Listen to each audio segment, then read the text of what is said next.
Assalamualaikum, selamat pagi buat anak-anak ibu semuanya yang berada di rumah. Mudah-mudahan anak-anak ibu semuanya berada dalam keadaan sehat walafiat. Bagaimana anak-anak ibu, masih semangat untuk belajar? Jumpa lagi dengan Ibu Novi. Kita akan melanjutkan kembali pembelajaran kita tema 1. Lanjutkan kembali pembelajaran kita tema 1, organ gerak hewan dan manusia.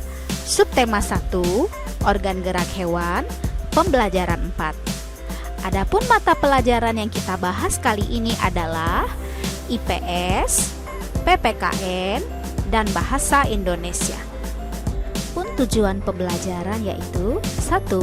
Dengan mengamati gambar peta, siswa dapat mengidentifikasi kondisi geografis pulau-pulau di Indonesia secara tepat. 2. Dengan membuat informasi, siswa dapat menyebutkan kondisi geografis wilayah Indonesia secara benar. 3. Dengan eksplorasi, siswa dapat mengidentifikasi perilaku-perilaku yang sesuai dengan nilai-nilai luhur yang terkandung dalam sila-sila Pancasila secara benar. 4. Dengan membaca, siswa menemukan contoh perilaku yang sesuai dengan nilai-nilai luhur dalam sila-sila Pancasila, yaitu gotong royong secara benar. 5. Dengan membaca, siswa dapat menemukan ide pokok bacaan secara tepat. Anak, mari kita lanjutkan pembelajarannya. Tata letak bangunan, sanitasi, jalan, dan pembuangan limbah kandang kelinci Pak Rudi sangat rapi. Dengan demikian, setiap pengunjung yang datang akan merasa nyaman. Sebelum membangun kandang kelinci, Pak Rudi telah mempersiapkan segala sesuatunya dengan membuat denah. Tahukah kamu apa itu denah? Denah merupakan gambaran tentang tata letak dalam suatu ruangan atau tempat.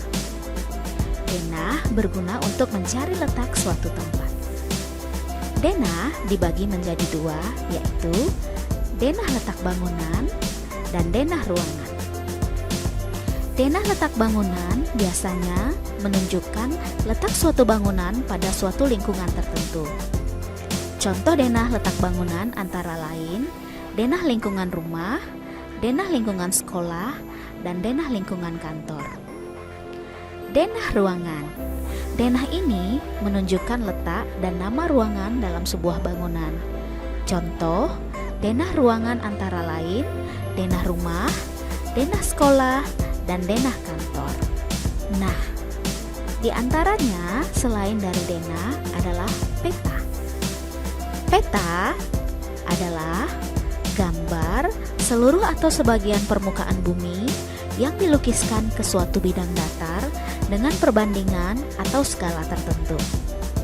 Berdasarkan isinya, peta dibagi menjadi dua, yaitu peta umum dan peta khusus atau peta tematik.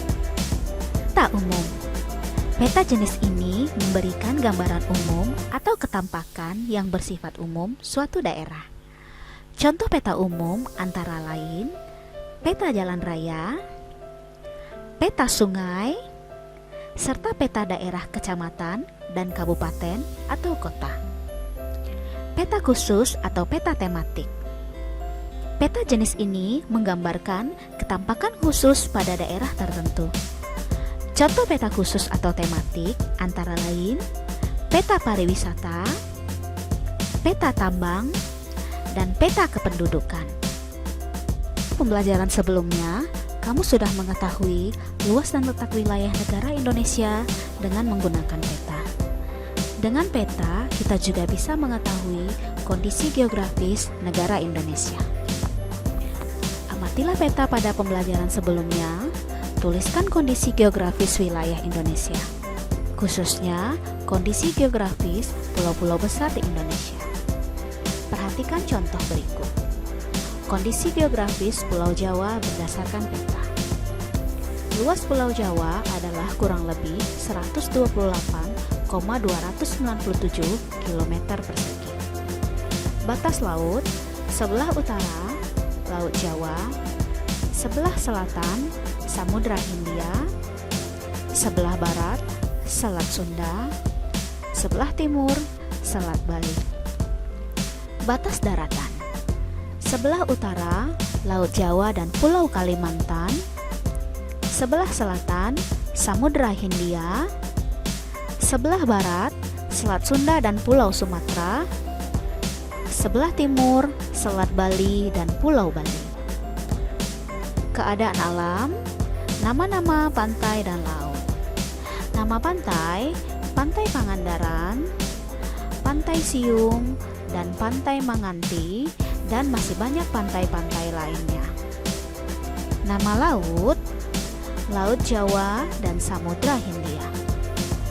Nama dataran rendah, Dataran rendah Surakarta, Dataran rendah Semarang, dan Dataran rendah Madiun. Nama gunung, Gunung Tangkuban Perahu berada di Jawa Barat, Gunung Merapi di Jawa Tengah, Gunung Semeru, Jawa Timur, dan masih banyak nama gunung-gunung lainnya.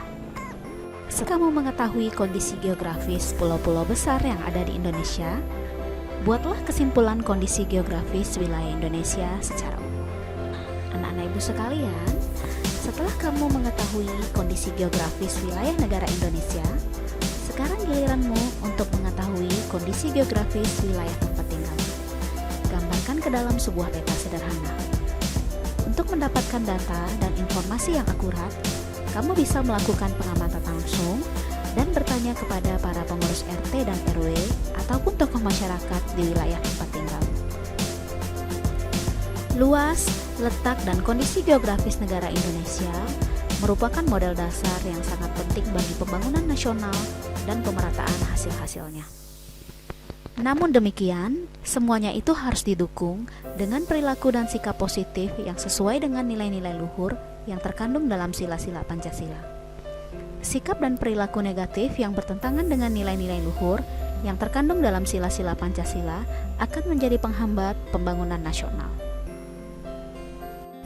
Salah satu perilaku yang sesuai dengan nilai Pancasila adalah gotong royong. Gotong royong merupakan budaya bangsa Indonesia yang ada sebelum bangsa Indonesia merdeka. Gotong royong artinya saling membantu tanpa mengharap imbalan. Gotong royong dilakukan untuk kepentingan bersama tanpa memandang perbedaan agama, suku, dan golongan.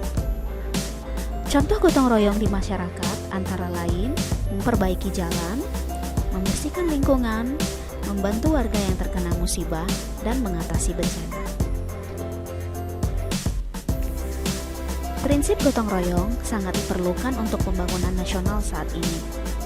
Dengan prinsip gotong royong, masyarakat diharapkan memiliki perasaan saling memiliki. Dengan begitu, tujuan mencapai kehidupan yang sejahtera dapat tercapai. Penerapan nilai Pancasila dapat kita amati pada perilaku orang-orang di sekitar kita. Ada perilaku yang sesuai dengan Pancasila, ada juga perilaku yang tidak sesuai Pancasila. Perilaku yang sesuai nilai Pancasila akan menimbulkan dampak positif. Sementara perilaku yang tidak sesuai dengan nilai Pancasila akan menimbulkan dampak negatif. Kita harus membiasakan berperilaku yang sesuai dengan nilai Pancasila. Sebaliknya, kita harus hindari perilaku yang tidak sesuai dengan nilai Pancasila. Kita perhatikan contoh perilaku dan dampak yang ditimbulkan berikut ini. Pada pembelajaran sebelumnya, kita sudah menentukan ide pokok dan kalimat pengembang paragraf. Kali ini, kita akan menentukannya kembali dari teks yang berbeda. Kita baca terlebih dahulu teks gotong royong sebagai modal dasar pembangunan. Pahami pula setiap kalimat penyusun teks berikut. Ayo, kita baca teks berikut dengan seksama. Gotong royong modal dasar pembangunan. Gotong royong merupakan modal dasar bagi terciptanya suasana kemasyarakatan yang harmonis. Mengapa demikian? Karena dengan bergotong royong, masyarakat akan sering melakukan silaturahmi dan kerjasama, sehingga terjadilah solidaritas. Seiring dengan munculnya rasa solidaritas inilah, akan muncul juga rasa empati dan simpati di antara masyarakat yang akan mempererat dan memperkuat hubungan masyarakat. Paragraf 2. Tidak ada perbedaan dalam prinsip gotong royong.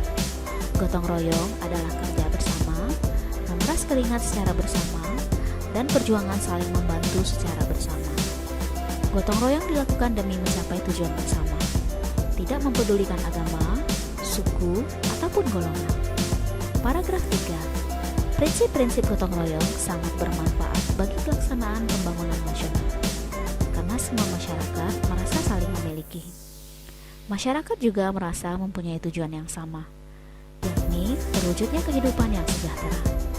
Dengan bergotong royong, segala program pembangunan yang direncanakan oleh pemerintah akan dapat dilaksanakan dengan baik tanpa adanya gangguan yang disebabkan oleh ketidakharmonisan masyarakat.